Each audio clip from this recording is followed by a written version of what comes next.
'Di ba 'pag sumusuko ka na pala na magka-jowa, may magpaparamdam. Aba, nakakaloka. Kaya kung ako sa inyo, sumuko na din kayo. Baka magkaroon kayo ng Mr. B, 'di ba? Yun lang, ganun lang gawin niyo guys, yun lang yung secret natin.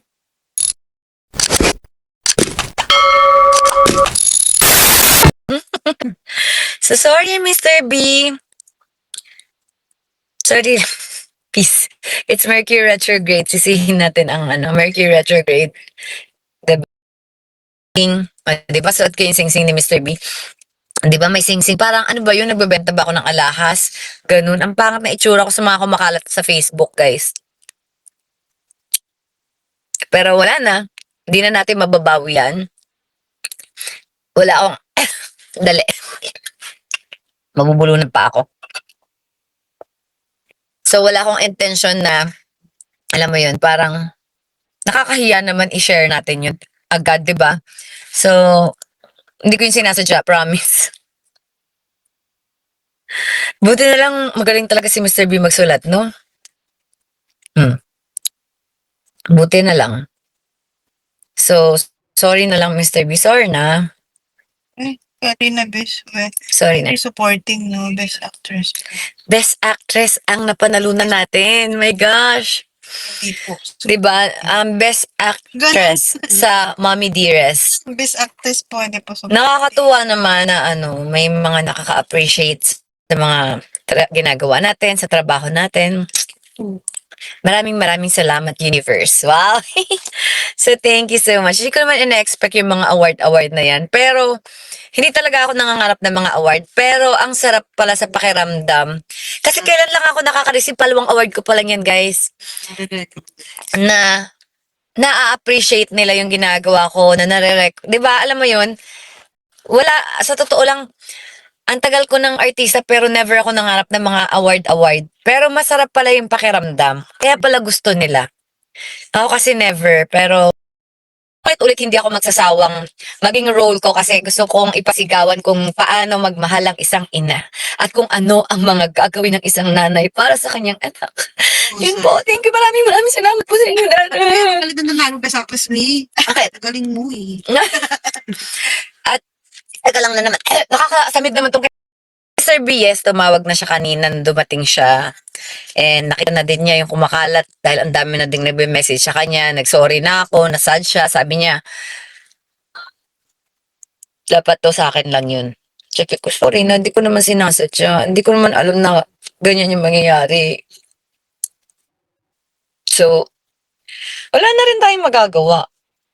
Tsaka sabi ko na lang sa kanya, at tsaka sumabay din naman sa interview mo. Wow, sinisi siya. May interview ka kaya. Sabi ko. May paninisi na. Sabay lang din naman dun sa interview mo.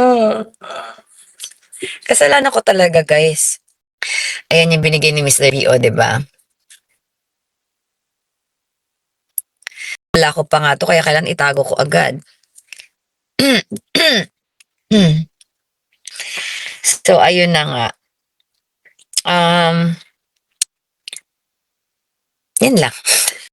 When part 2 na love. Wait lang. Going there. Oh, hindi ko naman alam na mga may pagano na pala si Mr. B. Kaya pala nung nasa Hong Kong kami, nung inuutusan siya ni Kitty na kilitiin ako, iba na yung pisil niya, guys. Iba na yung kiliti niya. Meron ng parang paghigpit. May kasama ng yakap, tsaka may panggigya. Alam mo yun, baka kasi mamimiss niya nga kami ni Katie, kaya may parang, na siya, parang, sabi ko parang iba to, mangiliti at saka parang, nangyayari kay Mr. B, ganun. Hindi ko kasi talaga alam, guys. Alam nyo naman, diba? Wala talaga tayong alam. Pero medyo nahalata natin nung sa Hong Kong, medyo parang, nangyayari kay Mr. B? Okay ka lang ba, Mr. B? Ganun. Tsaka nung nasa kotse, di ba, napanood nyo kanina? Pag ganun siya ng kamay. Sabi ko, ay, naku, magagalit na naman si Mr. B. Masabi, ba't ako Hindi talaga ako pwede magganto-ganto kasi hindi talaga tayo sinungaling eh. Oo, medyo iba-iba na yung atake. May ano na, may something na. Siguro nalulungkot lang siya kasi nga paalis siya. 'Di ba? Yan, ma for sure. Anong ino-overthink? Magsalita ka, ano yung pinagsasabi mo diyan? Ano yung ino-overthink ko? Pero alam mo, sasabi ko lang, ang Capricorn habang tumatanda, wiser. Wow! Totoo ba, girl? 'Di ba? Stronger.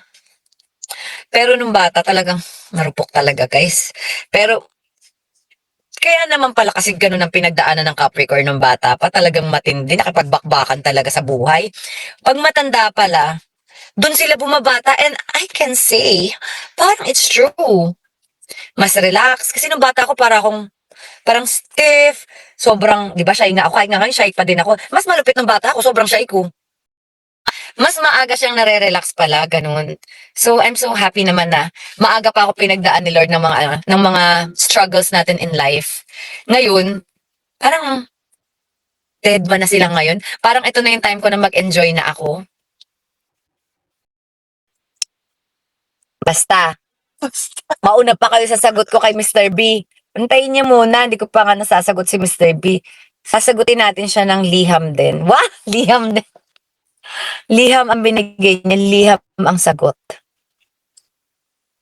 Ganon. Liham na liham. So, 'di ba, nagmamadali kayo masyado o 'di ba, di nabuko. Di pa pala wala pa palang nanliligaw ngayon pa lang.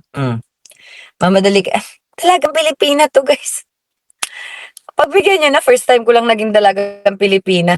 Alam niyo ba, kasi last year nga sinabi ko, no. Ayoko na mag-boyfriend. Ayoko na ng karelasyon. Asawa ka, Bet Kirida. Ay, naging Terry. Ay, sorry, akala ko may tayo, may linyahan. So, sabi ko last year, hindi na talaga tayo magbo-boyfriend. Ayoko na talaga. Sumuko na tayo sa life. Pero, sabi ko, kapag may dumating na yung gusto ko, na hindi na nga ako nag-e-expect kasi nga ayoko na. Pero pag binigay to ni Lord, itong gantong, basta kung ano man yung sinasabi ko, why not? Pero hindi ako nag-e-expect. Kaya hindi ako naghahanap. Okay lang ako. Chill lang tayo, guys. Ganun pala pag masaya ka sa buhay mo, hindi ka. Dapat ganun tayo. Dapat masaya, 'di ba? Dapat kumpleto ka bago ka makikipagrelasyon. Kasi pag hindi ka kumpleto, naghahanap ka ng buuhin yung sarili mo. Ay, nako. Tigilan mo ako. Hindi ka mabubuo, day. Baka mabulok ka pa. 'Di ba? Dapat buo. Buo ka. Hindi yung kailangan ko ng kapartner, kailangan ko ng ganito, Wes. No. Matuto ka maging masaya muna sa sarili mo, sa pamilya mo, ganyan. Huwag kang hahanap ng jowa dahil sad ka. Wala kang mahahanap. Tigilan mo.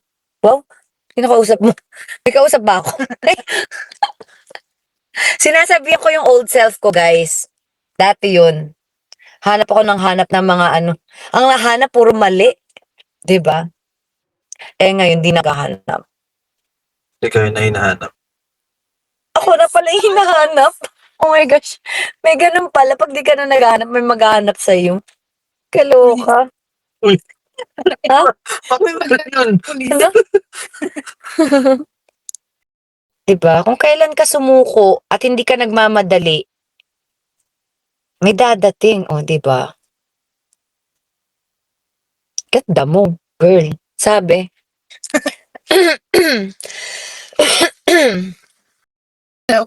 Ay, hati-hati na lang tayo kay Mr. B. Pwede ba yun? Hindi daw. 'Di ba? Hati-hati. O sige, go. Hindi naman tayo madamot. Okay lang yun, guys. Oo, mag-stop ka na. Huwag ka na maghanap. Maraming alam ko lang. Diyos ko. Baka ngayon pa lang ako magjojowa. Sabi, unahin ko muna yung sarili ko. Tigilan mo ako. Walang script eh. Wala tayong nagawa. Laban. Tampo si Mr. B pag shinare siya. Wait. Oh my God! Kakaloko naman to. Huwag kang pumayag, may hati. Charot lang. Ba't ako maghati? Ating tatlo. Walang hati. Kapag talagang para sa'yo lang. Wala daw yung hati, day. Selfish tayo pag Hindi hindi ako ganun, hindi ako yung selfish. Dapat hindi ka natatakot na magkaroon ka ng kahati. Kasi pag totoong mahal ka, hindi ka bibigyan ng na mag-iisip na baka meron siyang iba, baka ganito. Naku, pag ganun, tumahimik ka na lang, day. Tulog mo na lang yan. Diyos ko. Ako mag-iisip na dapat sa akin lang siya. Siya, dapat kung ganun talaga siya, dapat wala siyang kahati. 'Di ba? Hindi ako para mag-isip ng gabi-gabi mag-iisip ako kung may kahati. Naku, tumihimik. Hindi ako nag